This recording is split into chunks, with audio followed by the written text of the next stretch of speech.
I was doing everything right and still not seeing results. And actually, I was feeling worse than ever. Hi, friends. I'm Emily Camback. Thank you so much for being here. I've been a little bit MIA, and I just wanted to share the journey that I've been on the last few months, and then also share some tips. So back in January, and you can even look back on my January video that I posted, I started a 75 hard challenge with my sister. And I was doing it to a T. If you don't know what the 75 hard challenge is, you can look it up. But basically, it's a strict regimen where you do two 45-minute workouts a day. You do one indoors, one outdoors. You follow a diet strictly. You drink a gallon of water a day. You read 10 pages in a personal development book every day, and you take a daily photo. And I was doing all of this. I was doing all the right things, right? Like, these are the things that people tell you to do to get an optimal health and fitness, right? I mean, you would expect to see some amazing results with discipline like that, following it for 75 days. And yet, I felt worse than ever. I barely lost any weight. I was extremely fatigued. I was burnt out. And it got to the point where halfway through the challenge, I could not drag myself out of bed. I was a 5 a.m. workout person. I would get up at 5 a.m. workout every day. Been doing that for almost 10 years. And I couldn't do it anymore. I was so tired, like literally bone, muscle, fatigue, tired. And I was achy. And I just literally didn't feel well. Like, my mental health didn't feel well. My digestion didn't feel well. And so I'm not someone that likes to quit on a challenge. So I finished it. I kept going, and I finished it off by doing just walking and yoga for my workouts. Finished all the other things as well. But afterwards, I had to take a rest. I had to take a huge step back. I couldn't continue doing my morning workout routine. I couldn't continue the intensity. I needed to take a step back. And the truth was that the 75 hard challenge was the thing that sent me over the edge, but I had been living like this, operating like this, burning myself out for years beforehand. Like I said, I would get up at 5 a.m. and work out every day, intense workouts. And I would give my body caffeine right away to just like jolt myself up. And my body just had enough. It was done. With this 75 hard challenge, I mean, I was texting my sister, like, I'm not seeing results. Like, I lost maybe 5 pounds the entire time. I didn't feel good, couldn't see results. And after the challenge, I focused on sleep, mostly because I literally could not get myself out of bed. I took a lot of rest days. I focused on the walking, the yoga, and the stretching only. And I think I had always had this fear in the back of my head that if I took my foot off the gas and didn't do these strict diets and didn't do my morning routine with my workouts and the intense workouts, I would balloon up, first of all, and lose all control and never get myself out of bed, never get myself off the couch. And we're so inundated with so much of the same advice that says that you need to eat in a calorie deficit, and you need to prioritize protein, and you need to strength train, and you need to do Pilates, and this is the way, right? And I'm not saying any of that is necessarily bad, but through my journey, I've learned that the number one thing that you need to make sure is doing well to see any results. Like, this needs to be first before any results can come, and to actually feel good is to regulate your nervous system. And this was something I neglected for years. Honestly, I had no idea it was so important. I didn't think it would have any effect because, again, I was in that mindset of like, calories in, calories out. You gotta restrict the calories. You gotta burn more calories. Like, that is how you're gonna see results.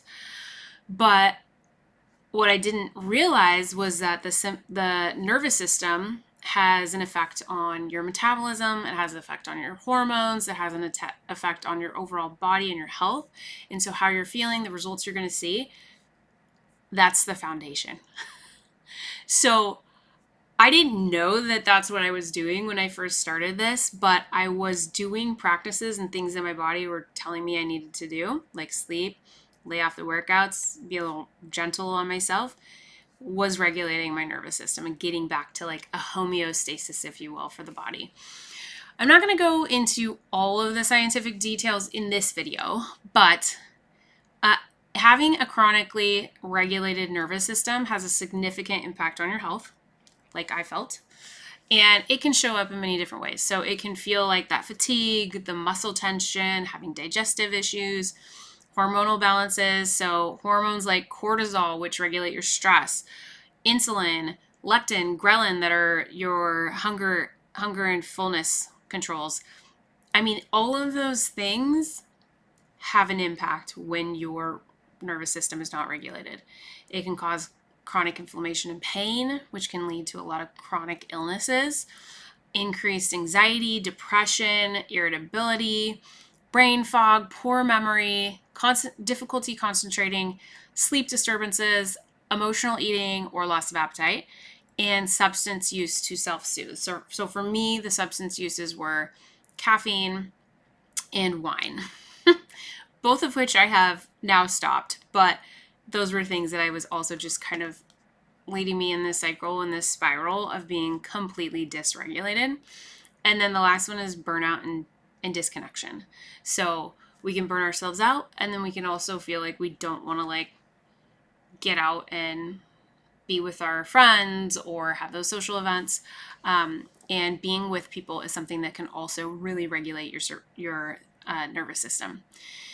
So if you are experiencing any of these, you need to start focusing on nervous system regulation. And you need to do it now. You need to do it before your body forces you to, because from my experience, it's been a hole that I've had to dig myself out of over the last 8-7 months. And I want you to catch up before it gets to that point. So now, after months of focusing this way, I'm feeling much more in tune with my body. I am less stressed. I have more energy. It's starting to come back. I'm continuing to focus on these things. I'm continuing to check in with myself and see how I am. Just doing something every single day that supports my nervous system. And I want to share 5 things you should start doing now if you think you might have a dysregulated nervous system. These are the same 5 things that I started with. 1, prioritize sleep. You need at least 8 hours a night and possibly more if you've been chronically undersleeping. So ensure that you get to bed early. Give yourself a little extra time in the morning. I would prioritize sleep over your workout if you're a morning workout person for the time being, especially if you're feeling like this. 2, cut down your caffeine. For me, I was having caffeine. I was having a pre-workout drink first thing in the morning before anything else on an empty stomach, before I drink water. And that's just not good. Like, it just jolts your body right up. I would recommend swapping your morning cup of coffee or pre-workout with some hydration supplement, maybe some water with some salt, or I like to have element packets. Those are great options that can just help your body start being hydrated and in a less stressed and, jolted state in the morning. Number 3, ditch the high intensity workout and focus more on gentle movements. So think yoga, walking, and tune into your body on how it's feeling. So if you're not feeling anything for the day, your body's just so tired, rest. If you feel like you have a little more energy and you want to pick up the walking, or you want to add a weighted vest to your walks, you could do that as well. But for now, we're going to focus on gentle movements. 4, limit your screen time and phone, specifically scrolling social media. I started doing no phone days on Sundays, where I would put the phone away, only check it if I needed to like check in on my daughter, like she was with a friend, or I needed to make sure I was in connection with her and getting text messages and things.